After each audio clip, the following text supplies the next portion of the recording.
Hello, I'm Joo PARK, Professor Emeritus of KAIST Business School in Seoul, Korea. I will talk about globalization in two parts. Today I'll give part one. Is it good or bad? This is table of contents of my talk today. Why does globalization matter these days? There are several reasons. One clear reason is that deglobalization phenomena emerging these days. Because of the political changes, US and China conflicts, climate change, and COVID pandemic these days. For political changes, Trumpian protectionism is very typical one. Trump said, America first, very egoistic zero-sum game, and exclusive reshoring. And there is Brexit as well. US-China conflicts is economic fights for the supreme power hegemony, which will damage global value chain and economy. Climate change is very serious as well, which will lead to the polarization of national wealth.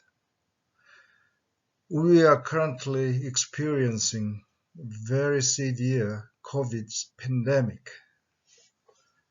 Lock-ins will create supply chain troubles, and we have to balance economic efficiency and safety of health. Does COVID-19 mean the end for globalization? The key questions of my talk will be as follows. Is globalization ending? If not, what will be the future globalization? What will be the impacts of future globalization on the business and business education?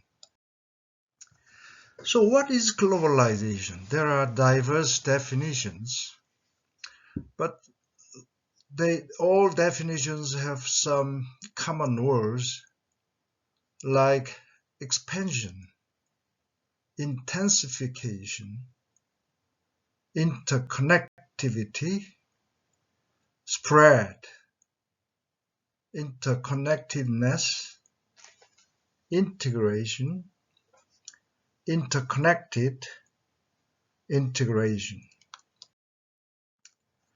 Jeffrey Sachs of Columbia University, he defined seven ages of globalization in chronological view. First is Paleolithic age from 70,000 to 10,000 BC, typified by rising humans. Second age is Neolithic age, 10,000 to 3,000 BC. Diffusion of agriculture is very typical in this age. Equestrian age, 3,000 to 1,000 BC. Domestication of horse. Horse is very important animal during the whole globalization ages.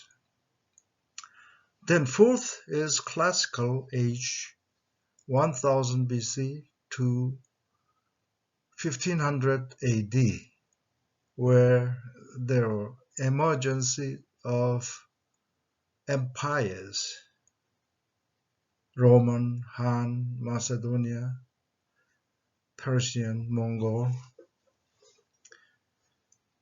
Fifth is Ocean Age, from 1500 to 1800 AD. Transoceanic trade. Sixth is Industrial Age, 1800 to 2000 AD. There emerged industry and capitalism. And seventh is the digital age in 21st century that we are experiencing now, which will be very high connectivity globally. My definition of globalization is a little different. I try to define in broader sense as a phenomenon that drive the Earth to be one planet. So I divide it into two. One is globalization of nature. Second is globalization of human. For globalization of nature, what is the first globalized living entity? It may be microbes, fishes, birds, insects, trees, or animals. What is the most globalized and dominant species on Earth? I think it's ants.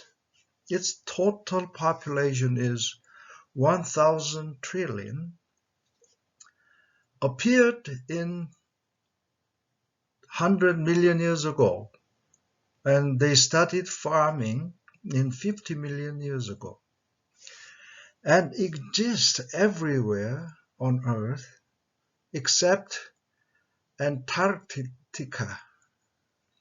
Their survival secrets is based on communication with about 20 different pheromones and altruism and cooperation culture, and they have strict social order. The lesson from them is the most cooperative creature live and last longer. Then let's think about the globalization.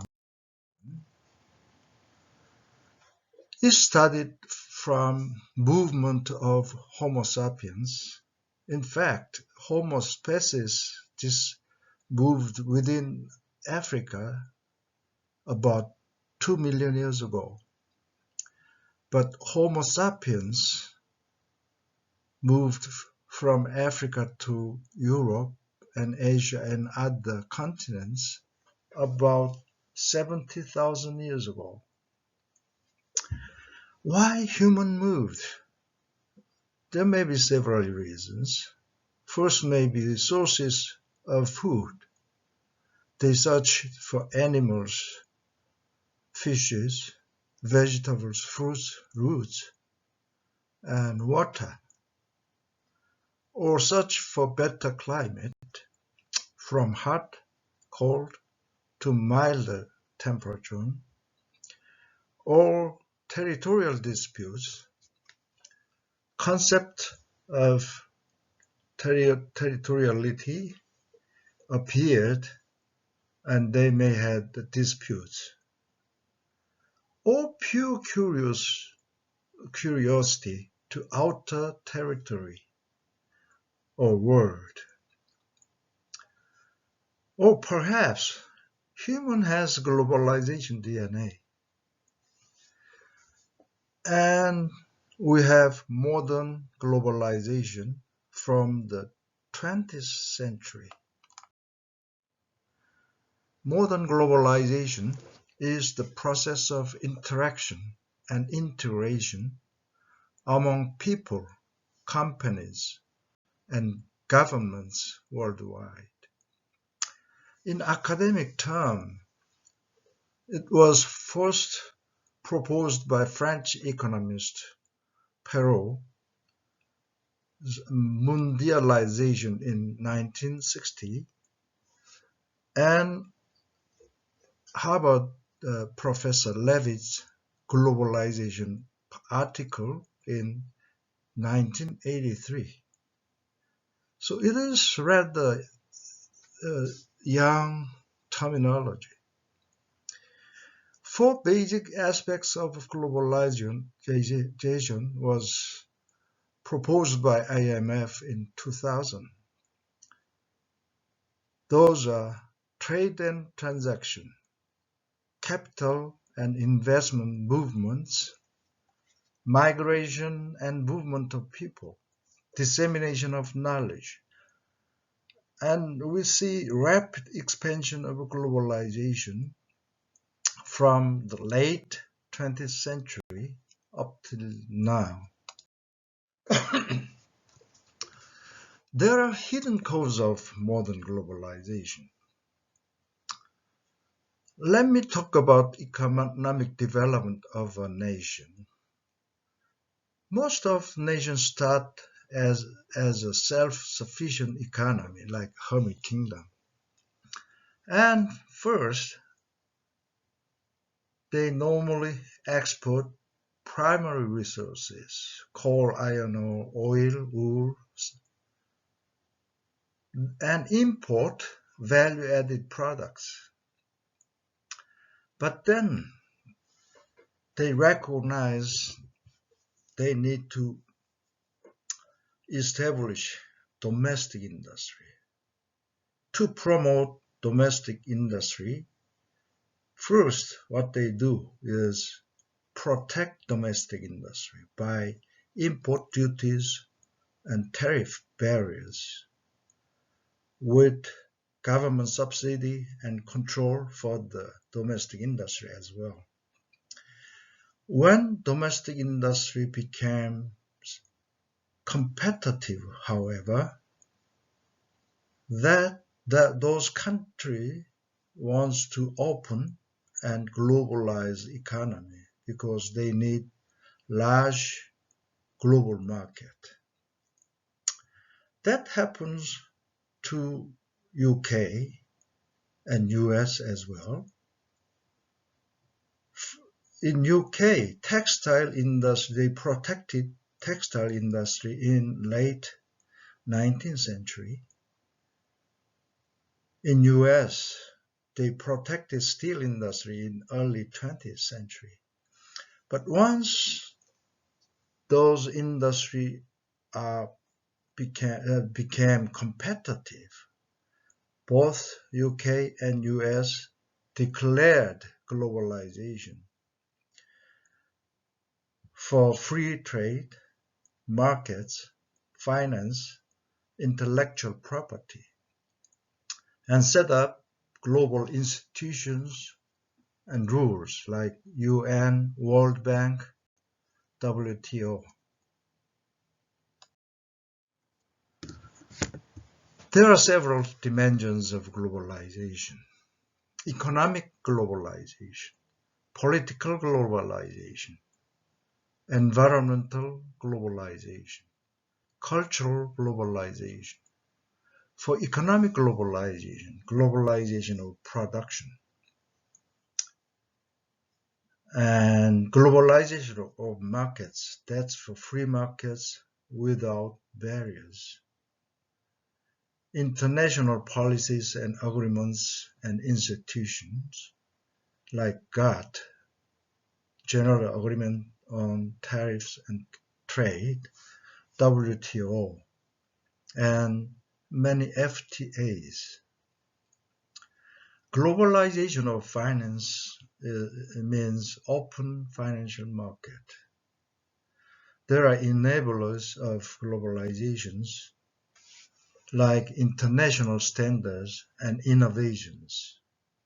ISO standards, and containerization is very important innovation for globalization. It is not only container, but container trailer, container train, container ship, container port, and all containerization systems. And there are economic integrations, like European Union.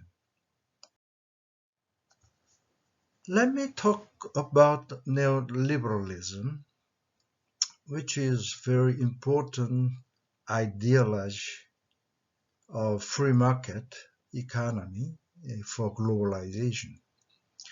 There was Washington Consensus, IMF, World Bank, US Department of Treasury for free trade, floating exchange rates, free markets, macroeconomic stability. And they have 10 principles imposed to developing countries mostly. And they established structural adjustment program forcefully implemented by the World Bank and IMF. Too many developing countries defaulted. That means if you need money from us, you should follow our policy, such as open markets to capitalism, privatize public industry, allow free trade, cut social services like healthcare, education, and allow free movement of giant multinational corporations. Its rationale was global win-win by comparative advantage by David Ricardo in 1817. But is it win-win? Is it a promise of globalization? This figure shows world GDP per capita. Whole world was growing along the globalization, but poor countries, even the poor countries are growing, but gap is widening, as you can see, between the Western offshores and sub-Saharan Africa. Political globalization, the growth of worldwide political system, declining importance of nation states, and increasing importance of corporations, rising non-governmental organizations, social movement organizations, and global governance institutions like UN, World Bank, IMF, WTO. There is prevalence of democracy and globalization of democracy. In Eastern Europe, the Arab Spring, India, South Korea, Rwanda. But what is the genuine democracy? Is it people power? Even North Korea calls itself Democratic People's Republic of Korea. Environmental globalization. We have environmental crisis, greenhouse gas emissions, which will cause global warming and climate change, decreased biodiversity by deforestation, ocean acidification, habitat loss and destruction. Pollution is very severe as well. Air, soils, freshwater, oceans by industrial chemicals, plastics, waste flows. Currently, we have great disease, the pandemic disease, which is the threat of the whole human society. Pathogens are globalized, and we have COVID-19 as one of those.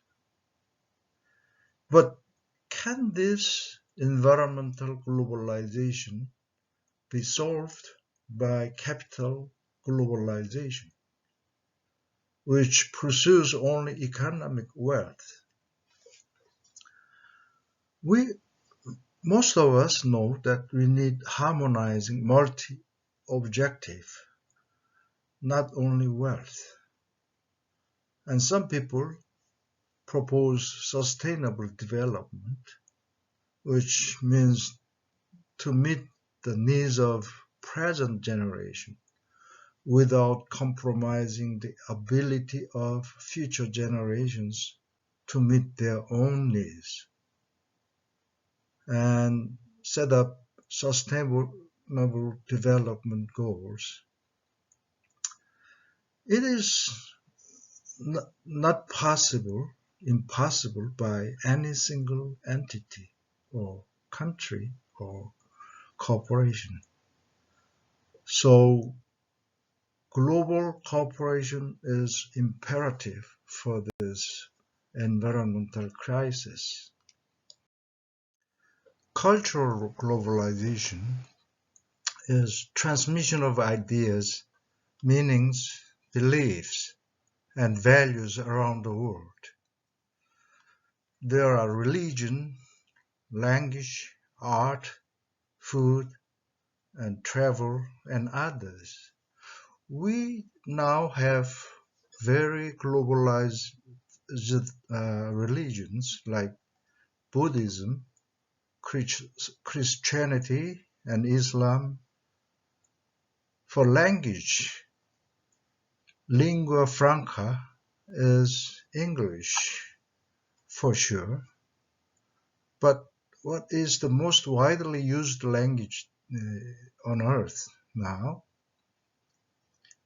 Is it Chinese? Well, I think it's broken English. For music, there are classical, Western music, Eastern music, pop songs, jazz, ballad, Beatles, Michael Jackson, BTS, Amalia Rodriguez. I put Amalia here because I like Amalia's father. Movie, drama, Hollywood, Bollywood, Sino-Wood, K-music, and food. Very globalized drinks, coffee and tea, Coca-Cola, and others. And there are many UNESCO heritage sites and beautiful scenery sites and local festivals. Can you recognize these young boys? They are Beatles when they studied in Liverpool in 1960. Who are they? Appeared on Time magazine. They are Korean idol group BTS. Very famous and popular globally. So after all, is globalization good or bad? In theory, it is good.